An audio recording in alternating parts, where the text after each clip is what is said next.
সুম্মা রাদাদনাহু আসফালা সাফিলিন, আসফাল সোজা করে মানুষে বানাইছে কে? আল্লাহ বললেন সব প্রাণীকে আমি বাঁকা করে বানাইছি। হাতি সোজা না বাঁকা, গরু সোজা না বাঁকা, সাপ সোজা না বাঁকা, হরিণ সোজা না বাঁকা, হাঁস সোজা না বাঁকা, মুরগি সোজা না বাঁকা। আল্লাহ বললেন সব প্রাণীকে আমি বাঁকা বানালাম। সমস্ত প্রাণীগুলো রে বান্দা রিজিকের উপরে মুখ লাগায়া লাগায়া খাইতে হয়, কিন্তু একমাত্র সোজা প্রাণী বানালাম, ওইটা হলো মানুষ।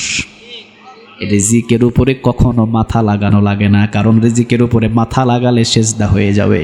এই জন্য আমি তোরে সোজা করে বানিয়েছি। হাত দিয়ে সব সময় মুখে নিবি, খবরদার কখনো কোনো জায়গায় এই কপালটা নত করবি না, মাথাটা নত করবি না। যখন আজান হবে আল্লাহ আকবার বলে নত হবে, তো একজনের পক্ষে নত হবে, পায়ে নত হবে, বলেন তো তিনি কে?